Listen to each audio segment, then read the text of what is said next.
Bonjour à tous, bonjour à toutes. Euh, j'ai l'habitude de commencer les conférences, les talks, par deux, trois petites questions pour vous. La première, c'est qui parmi vous voyage sur Airbnb? C'est pas mal. C'est assez rassurant, ça permet de commencer une conférence avec pas mal de confiance. Qui parmi vous est hôte hébergeur sur Airbnb? Et qui parmi ceux qui viennent de lever la main sont super hôtes sur Airbnb? Bravo. Bravo, ça c'est fantastique, au premier rang en plus, magnifique. Juste pour la petite information, être super hôte sur Airbnb, ça veut dire que vous avez des notes absolument extraordinaires, que vous n'avez jamais fait d'annulation de réservation et que vous êtes quelqu'un qui répond très rapidement aux demandes de réservation sur Airbnb. Voilà, donc bravo, c'est très compliqué d'être super hôte sur Airbnb. Je m'appelle Emmanuel Maril, j'ai 36 ans, je dirige Airbnb en France depuis un peu plus d'un an. Auparavant, j'ai travaillé chez Facebook, c'est assez amusant d'ailleurs, chez Groupon. Donc j'ai un parcours un peu tech et aujourd'hui je ne vais pas vous parler de technologie, je vais plutôt vous parler de voyage, du futur du voyage, de la façon dont Airbnb réfléchit au voyage et à l'avenir du voyage. Mais avant de commencer cela, je vais vous parler et je vais vous montrer une petite vidéo qui parle du tourisme de masse. Le tourisme de masse, il n'y a pas d'anxiogène, d'anxiété ou quoi que ce soit à avoir, mais cette petite vidéo va vous démontrer ce qu'est le tourisme de masse aujourd'hui.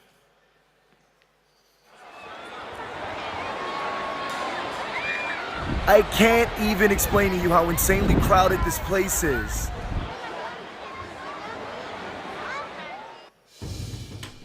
You can be in massive crowds like this and still feel so lonely. Le professeur Ota a mis à jour il y a quelques années un trouble particulier, donc, que nous appelons donc le trouble du voyage. Because most visit a destination for just a few hours, maybe a few days, and see only a blur of sights with little appreciation for the country, culture, or people. It's an epidemic of drive-by tourism. It was like going through a mosh pit to see an empty room. There were so many different tour groups there, we couldn't hear a word our guide was saying. Everyone's going to the same places. Everyone's taking the same f***ing picture.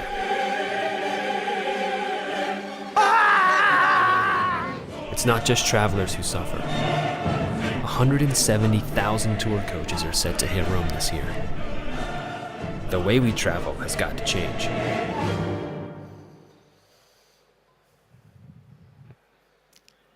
Le but n'est pas du tout de créer de torpeur ou d'anxiété. C'est un petit peu le constat actuel. Juste pour revenir aux origines du voyage, le voyage a pendant très longtemps été, au tout départ, un voyage d'obligation. Les gens se déplaçaient parce qu'ils avaient besoin de se déplacer pour suivre la saisonnalité, pour se nourrir, etc. Ensuite, il y a quelques siècles, le voyage était un voyage initiatique, transformationnel. Les gens voyageaient pour découvrir, pour comprendre, pour mieux connaître. On allait dans les différentes cours européennes, à Vienne, à Venise, à Florence, et on se formait là-bas. Uniquement une toute petite partie de la population voyageait à cette époque-là.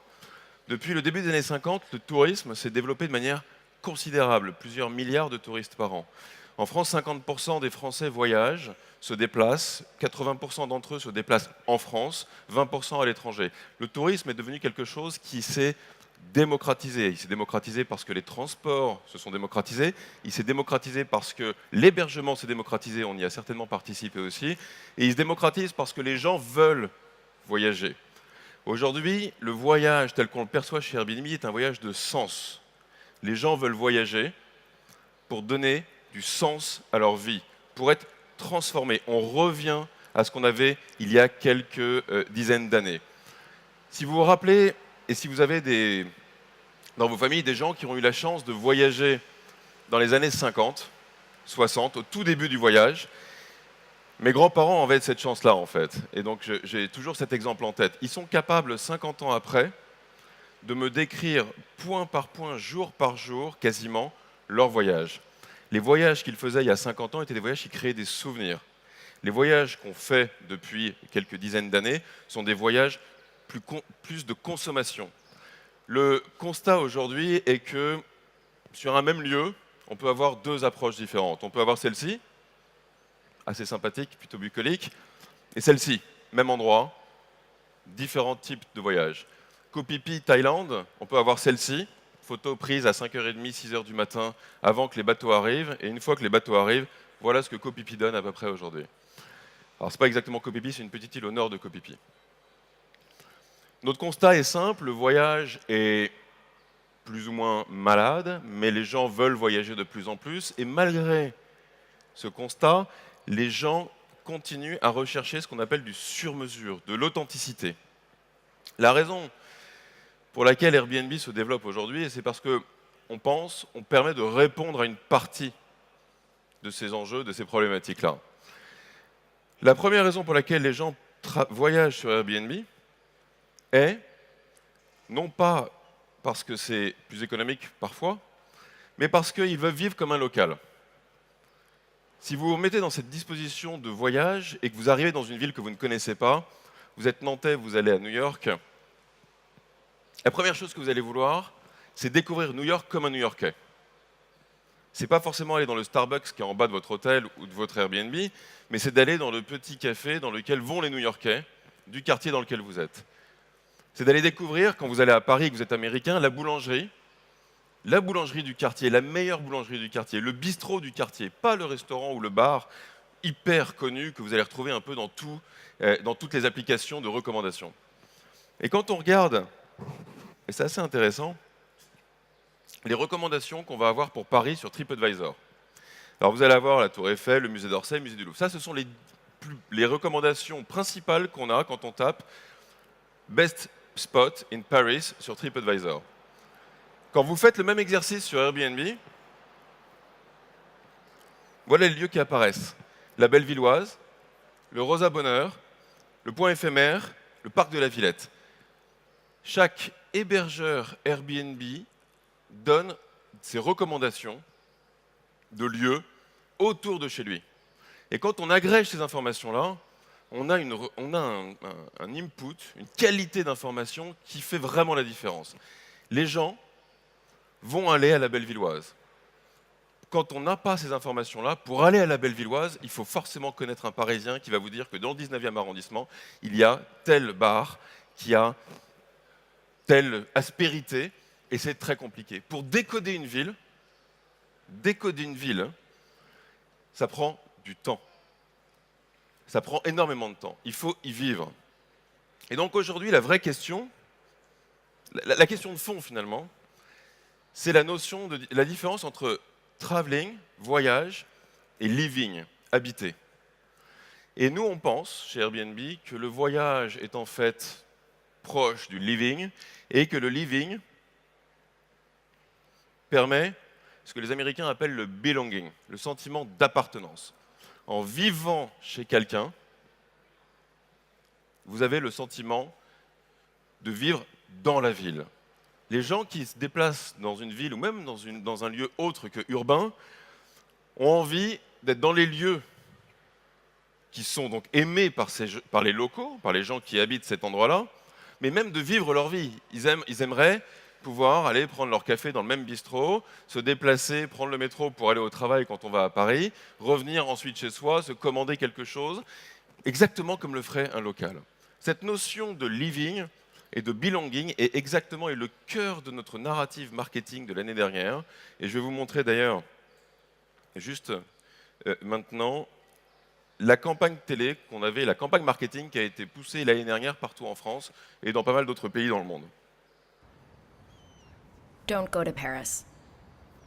Don't tour Paris. And please don't do Paris. Live in Paris.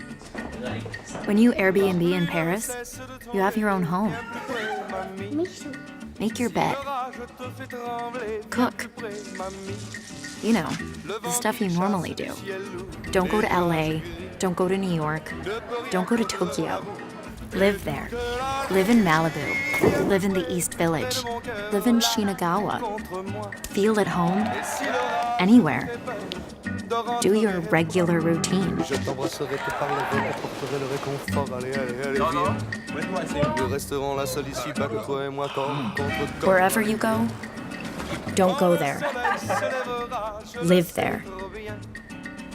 Even if it's just for a night. Belong Anywhere, nous, on l'a traduit en France par « chez vous, ailleurs ». Ce sentiment-là, il est très fort, il est très important dans l'ADN de notre entreprise. Parmi les valeurs d'Airbnb, il y en a une qui s'appelle « Be a host ». Soyez accueillant, hospitalier. Ce qu'on recherche avant tout parmi nos hôtes, c'est pour ça que j'ai posé la question sur les super hôtes tout à l'heure, c'est ce sentiment d'accueil. Pour se sentir chez vous ailleurs, il faut se sentir accueilli ailleurs. Et pour se sentir accueilli, c'est des petites choses. On se rend compte que ce n'est pas du tout forcément avoir, comment dirais-je, un lit absolument impeccable et des peintures magnifiques. Ce qu'on veut, ce sont des petits détails, des petites attentions.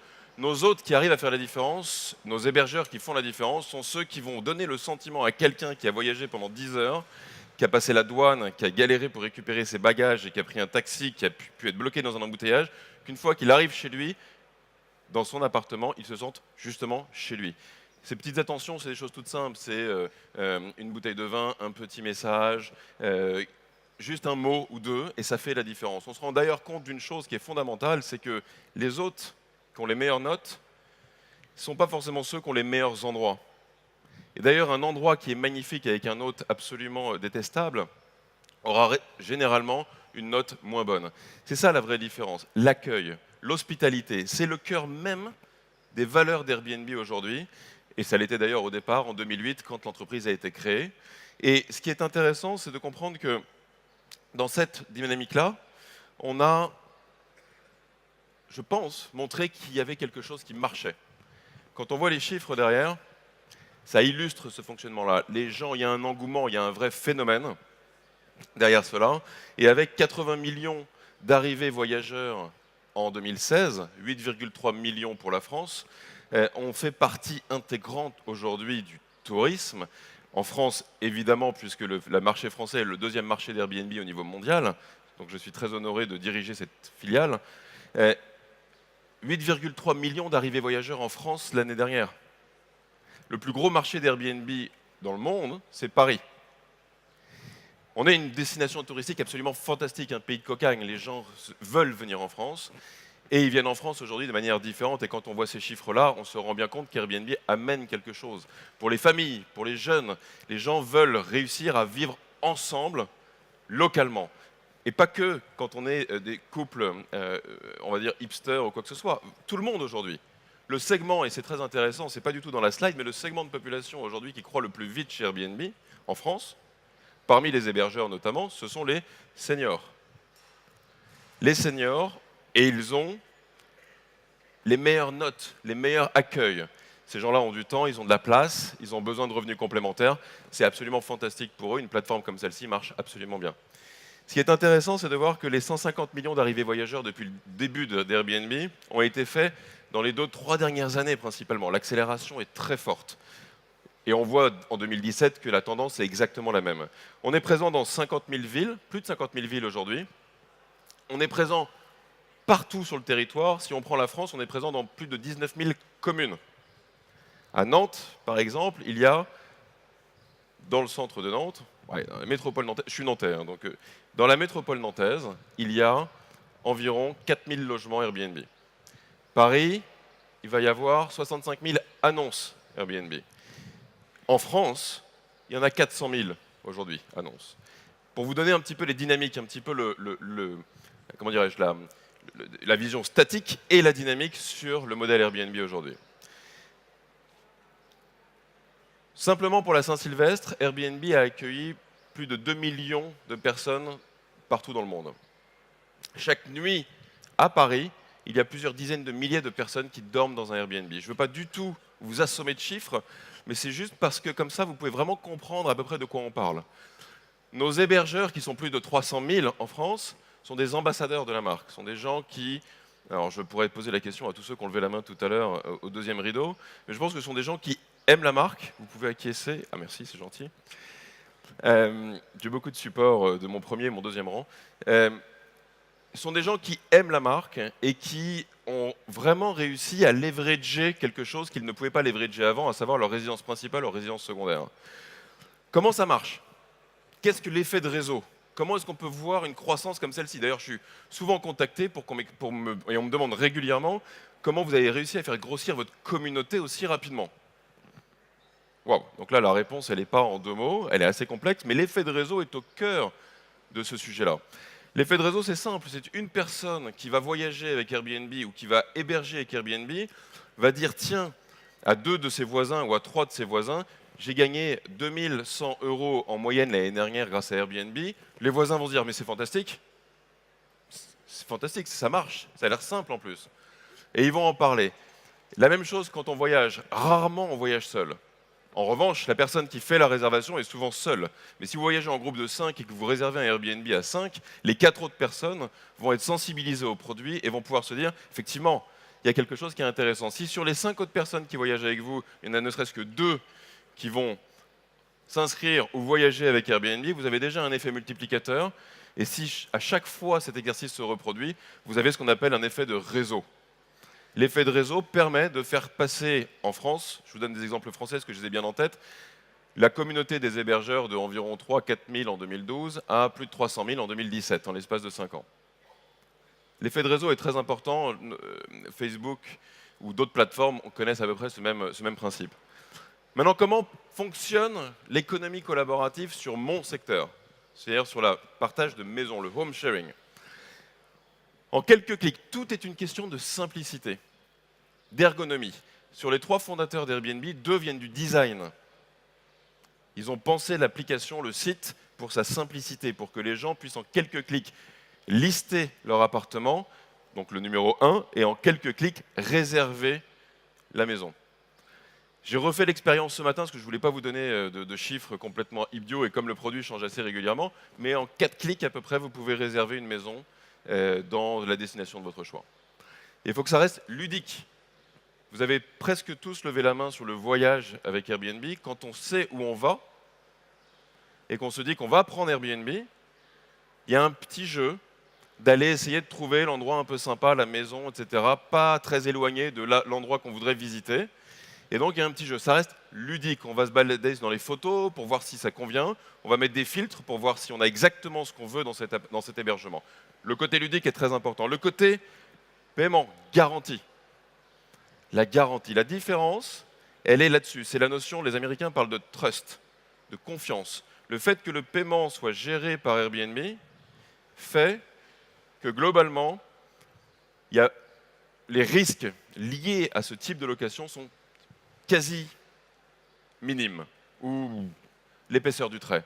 Pourquoi? Parce que nous payons l'hébergeur que 24 heures après que le voyageur soit rentré dans le logement. Donc s'il y a un problème, vous avez 24 heures pour signaler ce sujet-là. Le point 4, c'est l'expérience. On va en parler juste après. Et le point 5, c'est qu'est-ce qui tient cette plateforme? Une espèce de tectonique de plaques qu'on voit apparaître de plus en plus depuis 3-4 ans. C'est le voyageur qui note l'hébergeur et l'hébergeur qui commente le voyageur. Si ça se passe mal, si par exemple vous mettez 3 sur 5 à un hébergeur, son statut de super hôte va être très largement amoindri. Et comme tout est une logique d'algorithme, les gens qui ont les meilleures notes vont évidemment être présentés en premier. Si vous êtes voyageur et que vous avez que des commentaires négatifs en mode il fait la fête à chaque fois qu'il se déplace ou il casse je ne sais pas quoi, évidemment, l'hébergeur refusera de vous accueillir. C'est ce cercle-là qui est vertueux, qui fait que ça fonctionne et que la communauté a progressé de cette manière-là. Tout petit peu de recul, l'économie collaborative, c'est 2 choses. On essaie de mélanger toutes les plateformes. En fait, elles sont très très disparates. Il y a même d'ailleurs très peu de choses en commun entre pas mal d'entre elles, pas mal de plateformes similaires. Il y en a qui vont utiliser les assets, les actifs. Une maison, une voiture, un bateau. J'ai mis une alerte Google depuis que j'ai pris la direction d'Airbnb et je pense que tous les jours, je vois une alerte qui me dit qu'il y a la création du Airbnb de quelque chose. Le Airbnb du cheval, du coiffeur, de la perceuse. Il y a des Airbnb de tout. Et tout ça ont un point commun, c'est qu'on travaille sur un actif. Et enfin, il y a la plateforme, le collaboratif sur le temps de travail, sur le labor. Et en fait, si on regarde un petit peu les illustrations, d'un côté, on va avoir plutôt ce qui va être Uber ou même Blablacar, et de l'autre côté, on va avoir Airbnb ou Drivey, WeCar, Buttonfly par exemple, ce type de plateforme-là. L'avenir est plutôt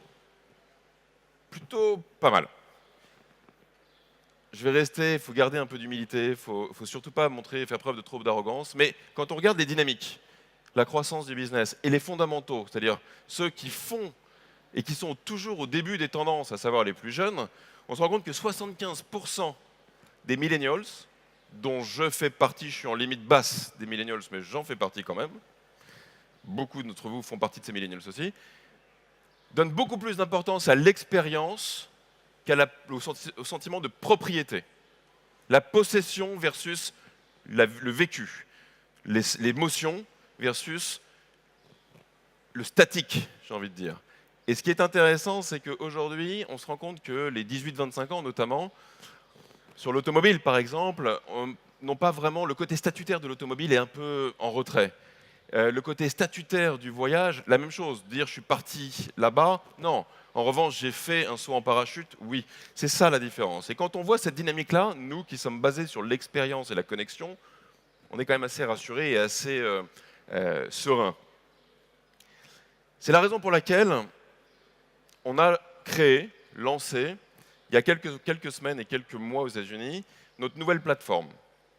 Est-ce que vous avez entendu parler de cette plateforme, Trips Experience? Vous pouvez lever la main ou pas? Ah, ok. Bon, j'ai encore un peu de travail alors, c'est bien. Trips, notre nouvelle plateforme, va au-delà du voyage, de l'hébergement. Le voyage, en fait, c'est 3 grands blocs. C'est le transport, l'hébergement et les activités, ce qu'on fait sur place. Trips permet, dans une plateforme qui est la nôtre, sur Airbnb, d'avoir le bloc hébergement et le bloc ce qu'on fait sur place, les activités.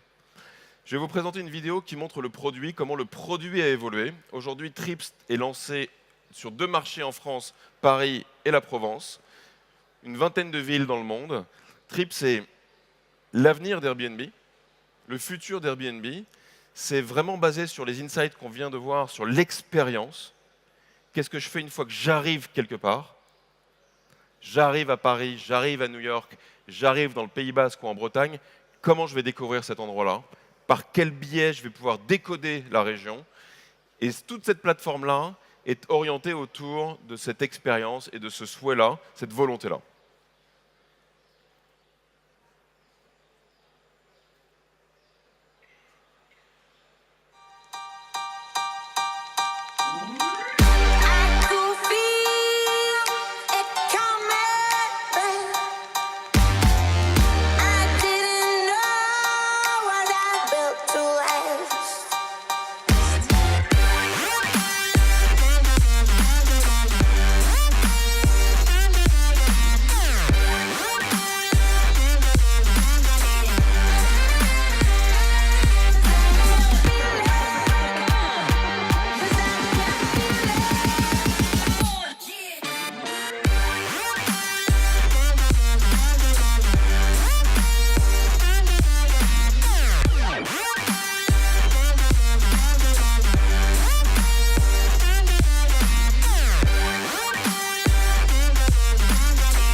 Quand on voit cette vidéo et qu'on n'a pas vraiment le sous-titrage ou l'explication de texte qui explique ce que cela veut dire, c'est compliqué de la comprendre. Mais globalement, notre application a changé, le produit a changé. Je vous ai dit qu'on était une application de design à la base, on est vraiment basé sur le design et la qualité du produit en tant que tel. Et donc, dans cette même application, vous allez pouvoir avoir un onglet qui est sur l'hébergement, choisir des maisons, comme vous le faisiez avant. Un autre onglet qui est sur l'expérience, et vous allez pouvoir, comme vous l'avez vu sur ce petit film, choisir... Pardon, excusez-moi, je reviens juste. En fait, il y a une slide, c'est celle-ci que je voulais vous montrer. Vous allez pouvoir choisir des expériences. Vous allez pouvoir choisir, par exemple, d'aller à Florence et de voyager avec Giulio.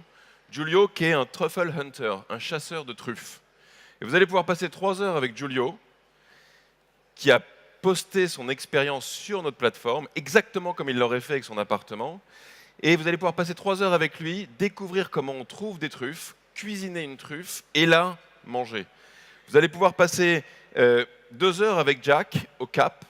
Jack a été le geôlier de Mandela pendant 15 ans. Il connaît par cœur Robben Island, qui est l'île sur laquelle a été emprisonné Nelson Mandela. Et il va vous expliquer, contrairement à ce qui peut se passer aujourd'hui en termes de tours et de visites sur l'île, l'envers du décor, ce qui s'est vraiment passé, en groupe de 4 ou 5. Ça, c'est ce qu'on appelle expérience. Et aujourd'hui, tous, vous, alors, c'est un peu excessif parce qu'on n'est pas encore présent à Nantes ou dans d'autres villes de France, mais en tout cas, si vous êtes parisien ou en Provence ou dans d'autres villes du monde, vous pouvez aujourd'hui, si vous n'êtes pas propriétaire d'une résidence principale ou secondaire, aller sur Airbnb avec vos passions, vos centres d'intérêt. Et donc, toute l'activité de ce qu'on fait sur place quand on arrive dans une ville peut être faite par des gens comme vous, non pas des professionnels du tourisme, mais des gens qui ont des passions, ce qui est encore plus fort certainement sur certains aspects. À Paris, par exemple, aujourd'hui, vous pouvez tout à fait découvrir avec Cédric le Louvre, comme jamais vous l'avez découvert, puisque c'est surtout un acteur de stand-up comédie. Vous pouvez faire un tour à vélo dans le Marais avec Anto, qui va vous faire découvrir ses bars. Vous pouvez passer du temps avec Alexandre, qui est sculpteur, dans sa galerie, à apprendre la sculpture.